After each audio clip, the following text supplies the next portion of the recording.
first job, and that is to introduce Tim Wu. Nice to meet you. I'm going to read all the things that he's done. He's a Isidore and Seville Solzbacher Professor of Law at Columbia.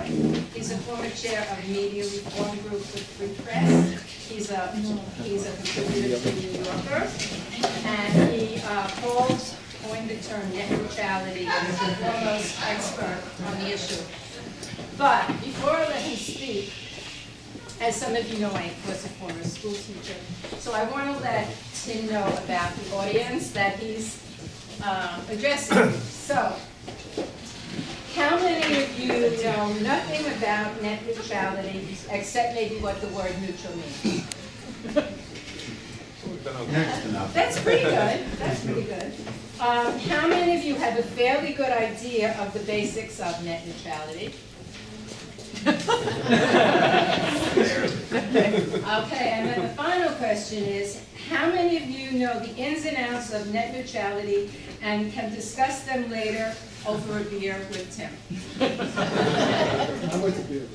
I'll be alone with him having the beer. Then you better educate everybody. Sure. Yeah, good. Okay. Tim. Well, Tim, thank you so much for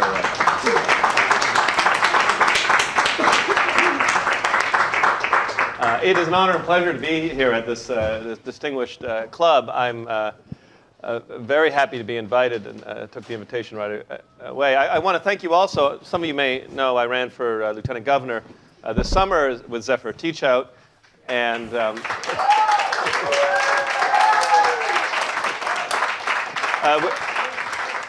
with your support, I want to say we won the village, I think 78% or something in the village with your support, and I really appreciate that. I won Manhattan and 26 other counties and ended up with 40% of the vote. So, you know, I would have liked to have won. But I was incredibly grateful to the groups that went, you know, obviously took a certain risk. Going against, running, speaking, not exactly speaking out, but having the courage to endorse, you know, someone else than the incumbent candidate is something I really respect. And I have an undying respect and undying gratitude for all the groups that, in some sense, went on a limb to support our candidacy. And I think we sent a message, and I was really, it was one of the best evenings of the campaign. I think I stood over there and tried to, it was in a debate with Kathy Hochul's representative. And I thank you also for endorsing me that night. And now we'll talk about net neutrality. Politics is over. So I think for those of us who consider ourselves progressive Democrats, there are a few issues that are really burning right now. And one, obviously, is police brutality, police killings, and whether our criminal justice system is really up to where we should be as a nation. Another issue that has kind of unexpectedly come out of nowhere this year, it seems like nowhere, is net neutrality.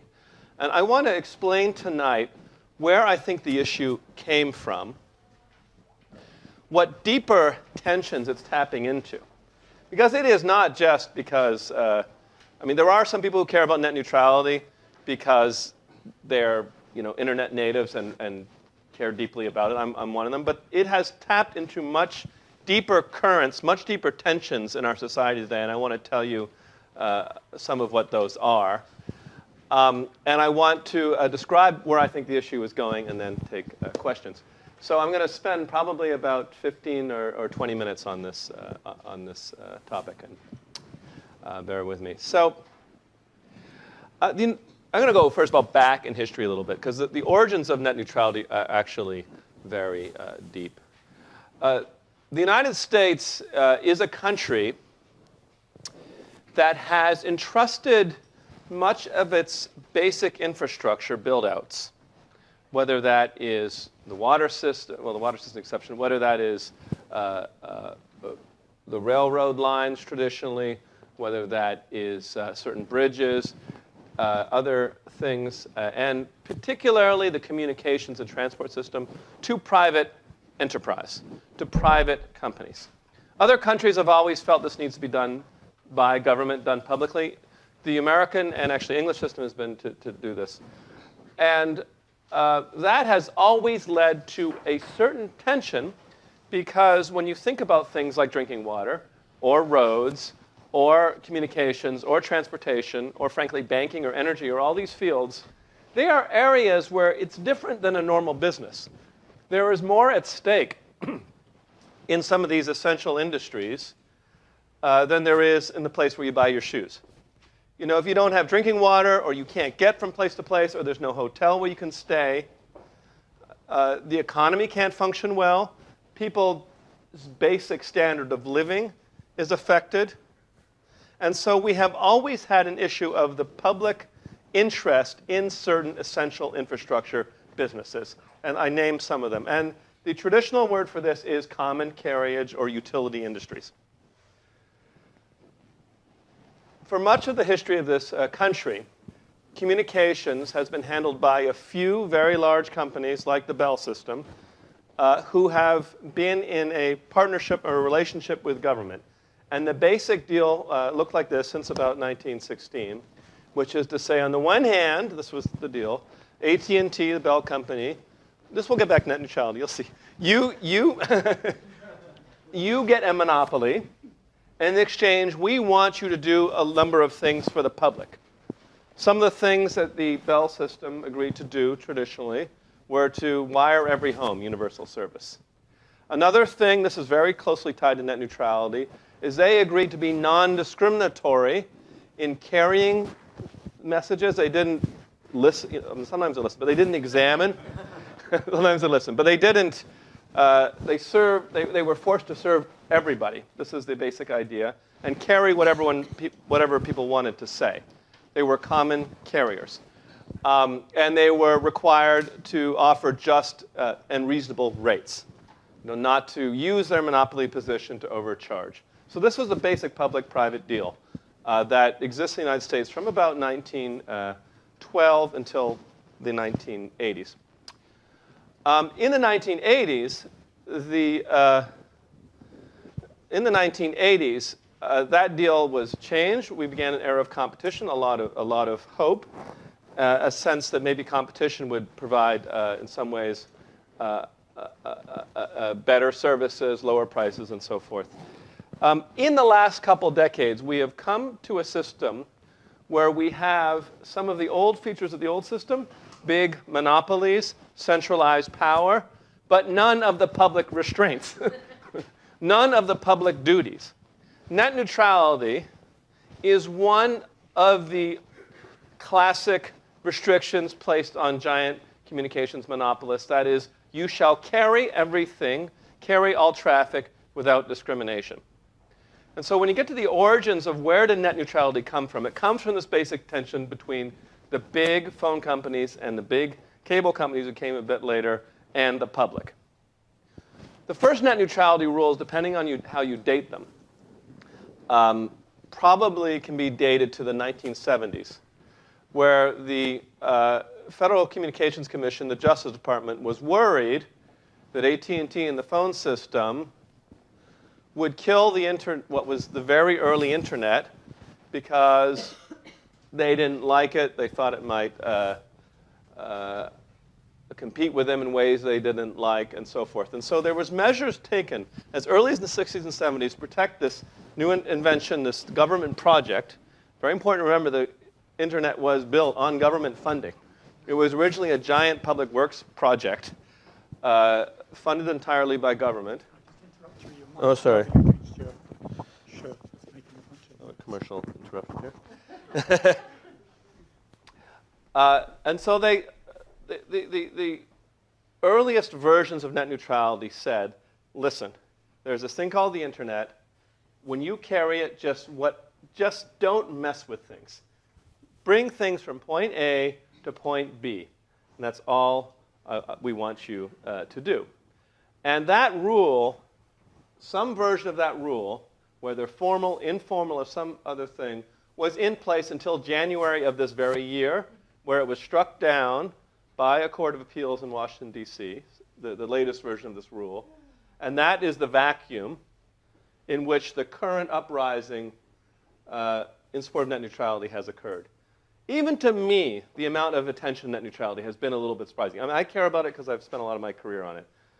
But I was shocked and amazed at the outpouring of outrage from young people, from old people, from everyone at the prospect that we might start to see on the internet slow lanes and fast lanes. That we might start to see some newspapers, the ones with, or some speakers, those with money, going faster, reaching people faster. Others, normal bloggers, speakers, regardless of political affiliation, just based on whether you could pay or not. Indicating again the divide more in this country is not between left or right, but between rich and poor, have and have not. And the idea of this dividing was so, I think, offensive to people that 4 million people wrote into the Federal Communications Commission. 4 million, which is maybe a world record for responses. You have to give John Oliver and some of the late night comedians some credit because they encourage people to do this. But we have a bona fide movement on our hands. And now I want to say, and the most recent and most important, not the most important, but one of the most important steps is Barack Obama has finally, maybe having lost the Senate, is like, all right, listen, I got to do some stuff before I get out of here. Gave a very important speech, result of a lot of behind-the-scenes pressure, but a very important speech where he said, that's it, we just need to stand for the strongest versions of net neutrality. I'm very proud of what the president did in November, and that's where we stand. The matters before the FCC to come up with a strong net neutrality rule.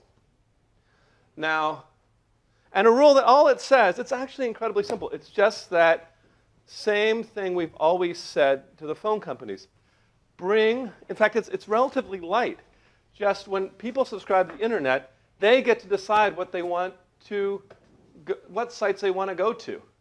You, the phone or cable company, don't decide. You don't speed some people up or slow people down because they pay you or you agree with them politically or something. Just stay out of it. That's all it is. It's a non-discrimination rule. Treat all sites equally. It actually doesn't go as far as it could. It could introduce rate regulation. I'm probably not the only one who thinks that cable rate prices and telephone rate prices have gotten out of control. It doesn't actually mandate build-outs, which maybe it should do as all. So this is just the tip of the iceberg, actually. I mean, net neutrality, it's crazy that it's even controversial because it is mild compared to what people did in the progressive era, compared to what we even have in the 1970s. It is mild still, and still we find the Republican Party and the Tea Party are treating it like it's a form of communism or something. So we're talking about a relatively straightforward regulation that I'm glad. Now let me say what this is tapping into. Why is net neutrality being tapped into become a movement? Let me talk about 4 reasons. First of all, I think if you look around this country and you ask what are the basic things, the basic matters that are a concern today, I think regardless of who you are or even where you stand in the socioeconomic class, the issue of inequality has become intolerable. Intolerable to those of us who consider us devoted to a republic that wants to explore or is founded on the idea of equality. And I think the very premise that the public infrastructure of the internet, built by the government, and this basic network, which everyone unless some people ignore it, but let's say most of us have come to rely on day to day, the idea that that could be divided between rich lanes and poor lanes, slow lanes and fast lanes based on ability to pay. To me, it's as if you take the base, you have a fast lane and slow lane on the sidewalk or something.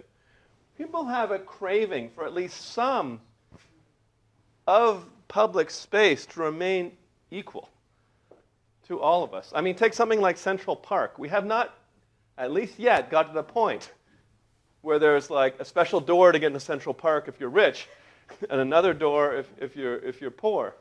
The subway, there's just one subway. Now, some people don't take the subway, but there's still just one subway. And I think it's very important that there remain, and I think it taps into the sense that people think this has gone too far.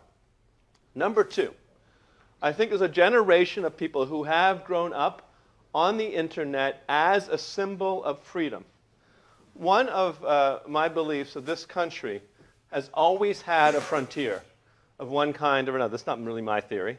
It is kind of the theory of America. People came here in the first place because they thought America was a place they could be free. Later on, it was the Midwest. Believe it or not, the Midwest is where you would go. Later on, it became the West, and later on, the far West and so forth. And then once geographically the frontier disappeared, it became a technological frontier. If you wanted to have a different kind of life, you wanted to work in a different kind of industry, you would work in the new industry, whether it was the industry of cars or television industry or radio, and all of these things where the frontier was. In the last 10, 20 years or so, the frontier has been the internet. That's where people go who have a strange idea and want to start a company. That's where people who always wondered whether they could make it as a writer, try a blog, succeed or fail, at least you get your chance. It's where I think people sense a feeling of frontier, of freedom, of opportunity, and the idea that it could become closed down, the idea that it could become just like everything else, become like cable television, sort of predictably lousy. See, the internet is sometimes great and sometimes terrible.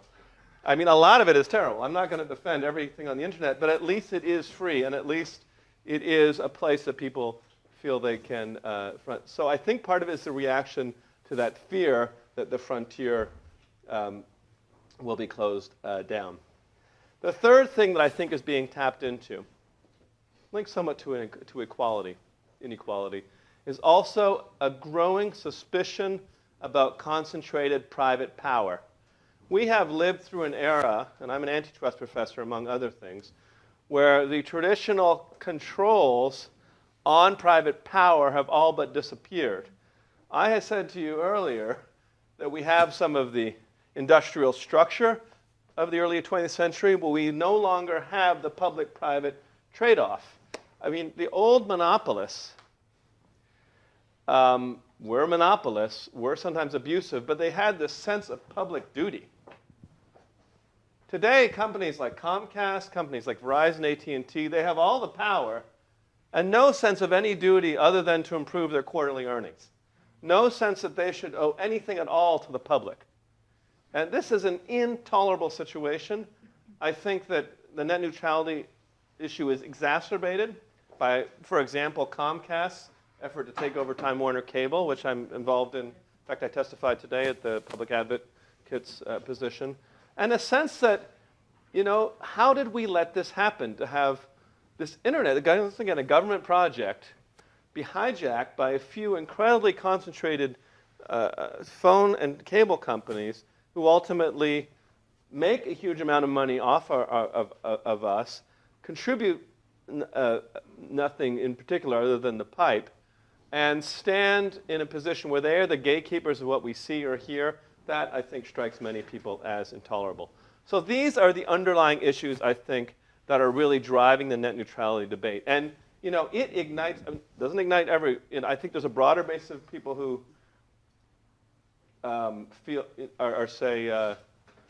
touched by what's happening in Ferguson or with some of these grand juries here in our own city. But for people who have a feeling for net neutrality, it ignites a political passion, ignites people to write or speak out or do something. And I think it reflects these economic justice issues, which have moved from becoming secondary, backwater issues, becoming front and center as one of the challenges of our time. So that's why I think net neutrality is such a big issue. Let me add, finally, where it's going. Right now, the president has, in some ways, has told his chairman of the FCC what he wants him to do.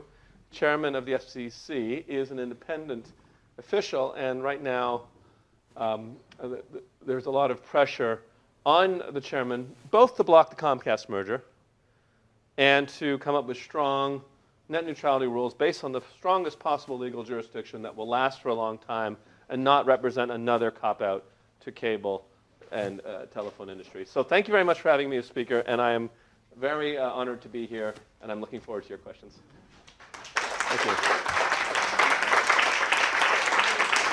Should what does club protocol entail? Do you want to call on these speakers? Or? Why don't you?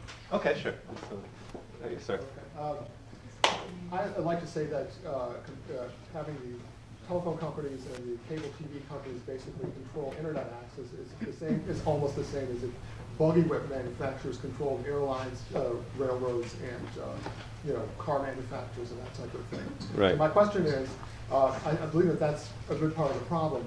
How can we change things so that community groups, local governments, small businesses that are really innovative can get involved in providing better internet access? Well, that's a great question, a challenging question. So it used to be that being an internet service provider was a mom and pop kind of small business. In the 1990s, a lot of businesses, they are all bankrupt. They were all wiped out by cable and phone companies, and it is really, really hard to challenge them in business right now. I'm just going to be honest about it. Google is trying to challenge them, and Google's not doing very well. And they have $20 billion in the bank. They have set up a situation where they have a very powerful natural monopoly that's hard to compete with. I encourage, when people say, what can I do to encourage, to compete with these guys? Part of me wants to encourage anyone who wants to do something, but part of me is somewhat frightened when I see all the, I know a graveyard of companies that have tried to go against these guys and gotten, haven't written a history of this era. They are experts at killing the companies that try to compete with them.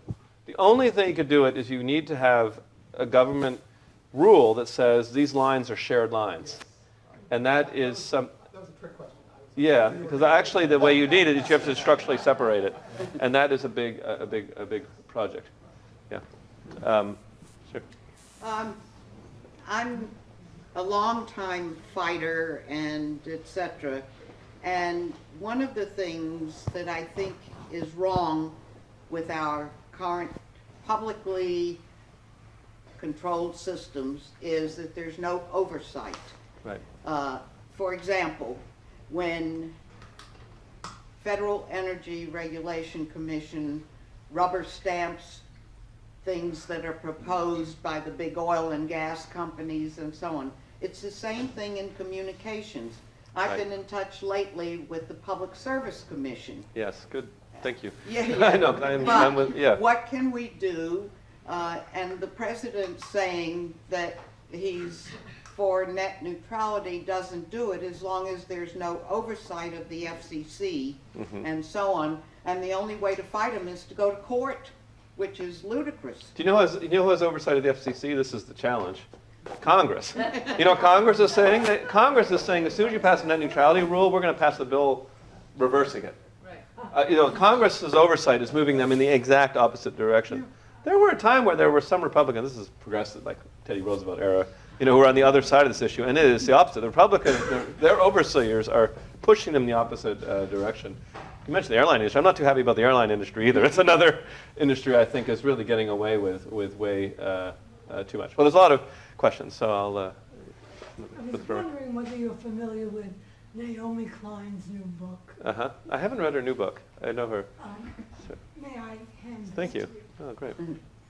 She is talking about areas in the world where things have changed by communities getting together and enforcing industry, enforcing government to take back what the industry is doing. Right. It's interesting. Look, I think the way this Constitution was written of the United States, they created a separation of powers and tried to balance powers against each other. The problem was that the founders never imagined how powerful the private sector would become. And so there's no constitutional check on private power, and it is like the greatest threat to this country, I've always thought. And I think the most serious problems facing America today have to do with this imbalance, where the public sector has gotten too weak. The people are supposed to control abuses of private power. I mean, this is sort of obvious after the recession, and I mean, this industry over here is the most obvious example. But I think you go across the industries, you just like, the airline industry. How are they getting away with this? Why are they letting these companies merge when the result is bad for consumers? I want to take on every industry, but there's so many areas, and I think one area where you see this. One of the things I'm really concerned about, I'm concerned about the middle class, but I'm also concerned in particular with how we've let these industries that provide the essentials, like I said, you know, the basic services, whether it's energy, whether it's transportation, whether it's internet, you can't, whether it's actually banking, you can't decide, oh, I'm never going to, I mean, you can, but it's hard to say, I'm never going to get a plane again. I'm not going to drink water ever again. I'm not going to use electricity ever. I mean, it's hard. And these industries, you know, even though wages remain flat, the amount we pay for all these things just goes up and up and up. And so therefore, in real terms, everyone's getting poorer. And it's because of a lack of control over these industries.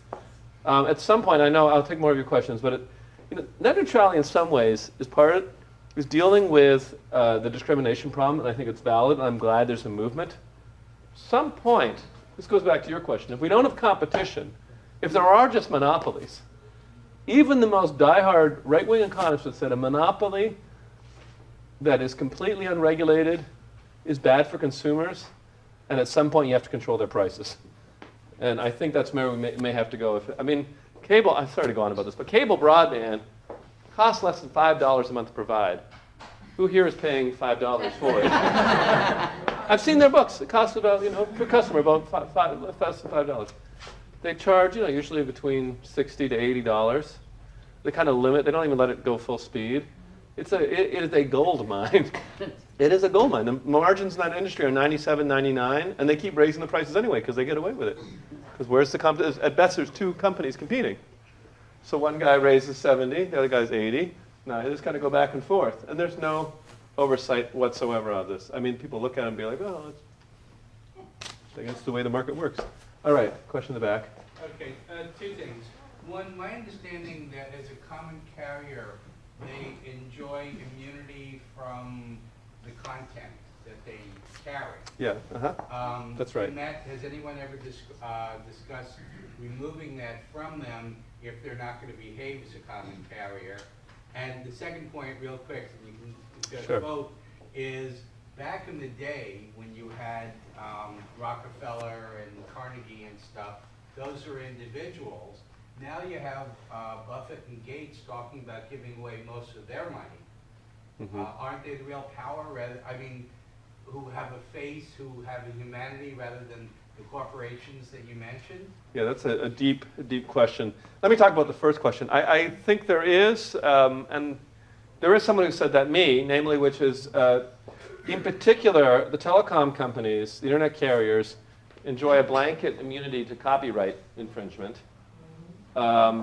based on the idea they're just moving stuff from A to B. And I've said to them, if you start choosing and picking who you want and getting involved in sort of curating stuff, I think you're going to lose that immunity. So there is some risk for them. They don't agree. They won't amend the law. So I think that is true. On the other question, a deep sort of philosophical question, but I am concerned. Sometimes I feel, you know, I know people who work at these companies, and sometimes I feel like they're imprisoned as well. You know, like they sometimes want to do something better, but they have this pressure to have, you know, increased profit. We have to increase the amount we get out of everyone. I mean, you know, they know their product's not that great, and they know they charge too much for it, but they feel this pressure. They're like, what can we do? And so sometimes I feel like we're all trapped in this system of our own design where no one's really happy with it. You know what I mean? I think it's an instinct of your businessman or woman to want to sell a good product for a good price, not to gouge people. And I sometimes feel like we're all victims of it, honestly. I don't have that much sympathy because I make so much money, but I feel that that's a deeper issue. Tim. This may sound like a pie in the sky idea, Sure. but I've never understood why the internet is not free. Yeah, Why good it question. is not, that it's a public utility that is owned by the public. Mm-hmm. And it's been privatized by corporations. Mm-hmm. And I don't hear any voices. The net neutrality issue begins to bring that discussion into it. But we have two classes of people already. Yep. People who are poor, who cannot afford internet access at all. You know, Yeah, I mean, I agree. and that's very much about economic reality. And people who can afford it. Mm-hmm. That already exists now without the net neutrality thing going into place. So I'd like your ideas, Tim, about the reality of bringing this up and taking a position that the internet belongs to the public and not to private corporations. And if that is possible, what does that mean? Yeah, that's a great point. I will agree with, there's one thing I agree with. Even though I am very happy that net neutrality has gotten the popularity it is. I mean, it's really hard to get attention to telecom issues. You know, they're not visceral. They've become that way, but they're not. You know, people don't feel them the way they do, like you know, a grand jury or people being killed, or you know, or things, or not enough food or something. But net neutrality is nonetheless, in some ways, as I said, the tip of the iceberg on this issue as to how we have allowed private concentrated power to have so much of what should be sometimes public things. Internet is relatively cheap to provide. It's not easy, but it's relatively cheap. So maybe it should be a public utility. You know, there has been efforts, you know, the problem is that one of the challenges that sometimes cities, if cities want to do that, they have to invest. They can't just imagine it's going to happen for free. They do have to invest in it. You know, there's an effort right now to turn phone booths into Wi-Fi hot centers, which I think is not a terrible idea. But if you really want to reach people with something that's, you know, it's like garbage collection is not free. It should be a public service, but it's not. You don't just say, okay, it's going to happen. And that's what I think has been a problem with some of the public projects. So they're just been like, oh, we'll have a private public partnership or something. We won't have to spend any tax money at all, and it's all going to happen. It takes a serious public dedication. Other countries, I think, have done a better job with this than we have, because we always assume we can have everything for free and not have to worry about it, or we let a company do it and then get enormous profits out of it. But I said again, once you've got it set up, you know, $5 a month is all it costs. And so some way it's crazy we let the companies walk away with that extra $60 a month, providing, is it good customer service they provide? I don't think that's it. So what is that? Where is the, you know, what's going on there? There is a sharp question. Yeah, sure, thank you. You mentioned other countries. Could you give a couple of examples of what other countries are doing? Yeah, so I'm not the world's expert. And I don't think, other countries all have their own pathologies. I don't, like in some ways America does some things well. But I think the Dutch, for example, have had good net neutrality rules and substantial public investments. Some city-states and countries in Asia, like Singapore, I think has invested heavily in the public infrastructure. So, Singapore is an interesting country in their public investments. The degree they've done this. Korea has invested pretty heavily in things like this. So there's a couple countries around the world that have invested more heavily. But we have. Are they public utilities, or are they private-public? So usually part of it is public and then part of it is private. So I think in Singapore, for example, I believe the government built out the fiber, but then they have individual companies offering the stuff for sale, doing customer relations and stuff like that, because they don't think to go, you know, just like that. There's a few models, and it was not clear we're doing the best here. Behind you. But I will say we're also not the worst. There's some countries that have been, like China is, I mean, they invest a lot, but I don't approve of their censorship policies. You know, you want to talk about not net neutrality, they just like block all. If you want to see what not net neutrality really looks like, China is a frightening model because it's censorship. The carrier chooses, and they self-censor. It's not always the government. Sometimes the equivalent of the telecom, you know, the phone company is like, oh, this site looks like it might be controversial. We better block it before government gets on our back. Right? There's a lot of self-censorship in countries like China. I think it's really... Who owns the pipe in China? It's the public, government-owned government-owned companies that are sort of private. But that's a big, yeah. Yeah. Oh, sure. Well, him and then you. I think Okay. yes first. Yeah, sorry. Go ahead. Yeah. So, like, I heard like representatives of like, you know, these telecommunications industries describe like non-net neutrality as to be like a fast lane and a very fast lane, which seems funny because I didn't even know Comcast offered a fast lane in the first place. Yeah. But in reality, like, would we see like accessibility like slow down to the point where like certain websites would be nearly inaccessible, or like? I just think what would happen is all the sites that are not as commercial, like let's say Wikipedia, Okay. would be slower, just kind of lousier, not function as well. I think things like YouTube and Netflix would be fine, although they would start to get more expensive. So Netflix would have to go up, there'd have to be more advertising on Google, because what the cable and phone companies want to do is charge a lot. They want to set a new baseline. Already they collect enough money from all of customers. As I said, 97% margins. They'd also like another income stream from the internet companies, where they go around. They do this. They go around all the internet companies and be like, I really think it's important. Your competitor has the fast lane. Maybe you should think about it too, and let's work out a deal. Like that is the ideal, because then they have two income streams. And then I'll point this out. Then their incentive always becomes, phone and cable companies at that point, for internet access never be that fast, because then if you don't have some scarcity, there's nothing to sell. Does everyone see this point?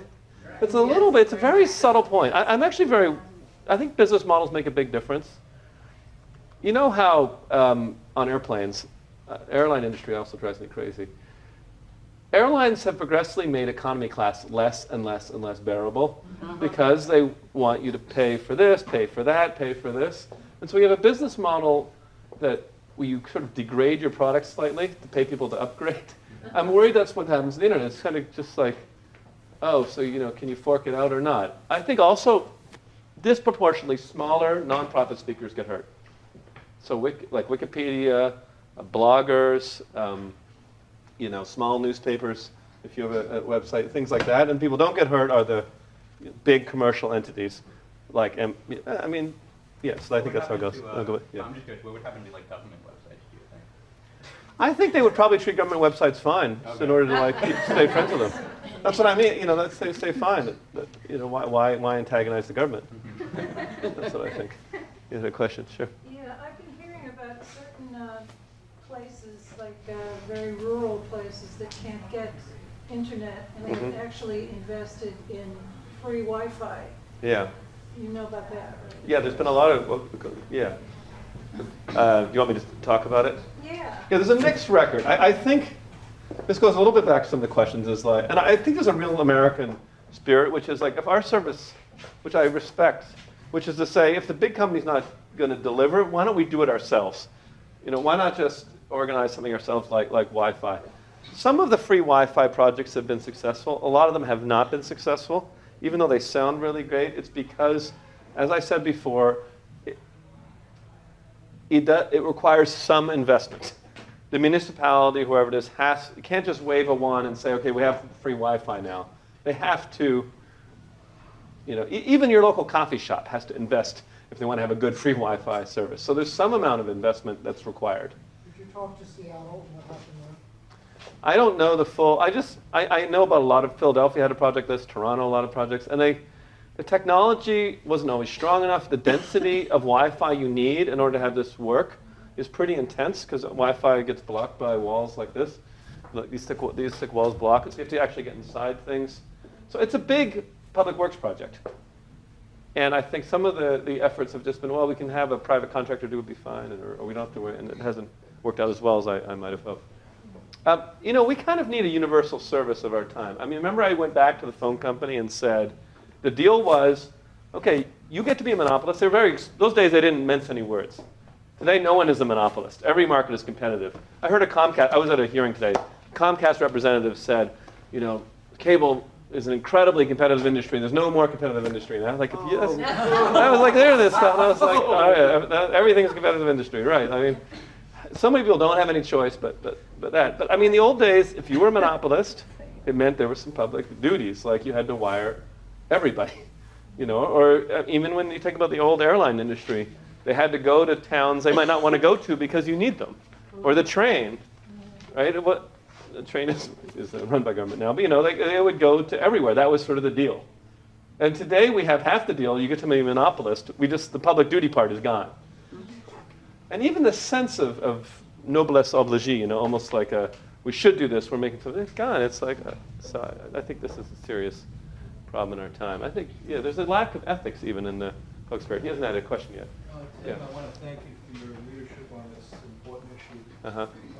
And also, I think it's useful to look back at the example of the Roosevelts. We saw that documentary recently by Ken Burns, and Teddy Roosevelt did go after the trust busters. Yeah. He broke up Standard Oil and broke up the big railroads and stuff. So and he also he launched off on his own candidacy for president in 1912, he started his own progressive party, which they called the Bull Moose. So I'm trying to connect the dots between that, between the increasing corporatization of our politics now, that you saw with Citizens United and that sort of thing, and also your insurgency with Zephyr Teachout, and thinking about going forward and how to put this all together and craft a language that a lot of these issues that seem disconnected are actually, there's a common theme here, that there's increased corporatization. How can we address that politically? Well, I definitely think we're, by the way, remember, I don't know who's, tell me when I'm out of time, by the way. You have about 10 minutes. Okay, I just don't want to run into the vice presidential elections or whatever. There is a moment here. I think we're in a situation very much like 100 years ago. When Zephyr and I decided to run, one of the first things we did was read the platform of the 1912 Progressive Party. And we realized that compared to them, we looked like right-wing moderates. You know what I mean? They were like, and this is Theodore Roosevelt, this is a Republican, and they were like, we need to take on the trust. In fact, I remember a quote from the document. He says, "We have a problem in this country of an invisible government. The government we see is not actually in charge. It is their masters behind them, and we must smash this invisible government and get to what's behind it." And I was like, what do we do? We're playing around with these little things, What was left in those days was Louis Brandeis, Louis Brandeis and Theodore. I mean, they would be considered off the charts communists in today's thing. Louis Brandeis and Theodore Roosevelt, some of the most respected leaders in the United States history, or even Andrew Jackson, who said that the death of this country will be this corporate form which has no humanity. It's going to take over. These are not Dwight Eisenhower. These are not radical. Yeah, the military-industrial complex. Yeah. So these are not radical figures. And I think there was a time where people pick up and say this is too much. I think we're in that era now. I think you see it drawing from a lot of areas, whether it's the Occupy movement leading to some of the protests this weekend. I think are going to show some of this energy, some of the excitement around net neutrality. I just think what has to come to the fore are candidates who are willing to speak on these economic justice issues, and not just sort of say a little bit, but then leave it. Kind of say, inequality is a problem, but imagine somehow if we don't actually tackle the industries, the problem will go away. And I think it's recognizing you're part of a movement. I think it's running for office. One of the reasons I ran is because I thought, these ideas are here and now, and we got it partially because Zephyr asked me. The Teachout, and Zephyr is very persuasive. So that's what I think it is. I think it is partially recognizing you're in a moment, recognizing and having no shame about this problem. I mean, something that's not a problem at one period can become a problem later. So maybe maybe it was bad, but maybe corporate concentration wasn't so bad, let's say, in some other era, maybe in the 60s or something. Actually, that's pretty bad. But it was not as bad. But something can get worse because you just allow a merger policy. Things go too far. The pendulum swings, and then it's time to take action. That's where I think we are right now. Yeah, thank you very much.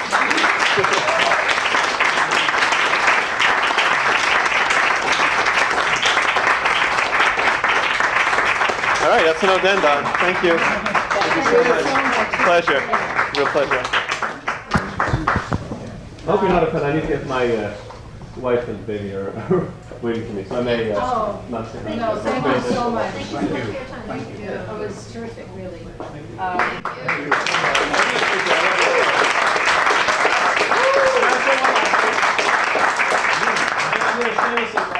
I'm running for office. I realized just how important it is to have civil society, have at least some people paying attention to politics. And you know this because you do pay attention. It's just how influential small groups like this can be. I mean, when we got this endorsement, it gave us a shot in the arm, Zephyr and I. We're like, now we can go and do something. We're starting to get, we have like 2 clubs or something, but 2 is better than 0. And we felt, and so this is sort of a tribute to the way that the country is supposed to be, and I am honored to be here again. Thank you very much.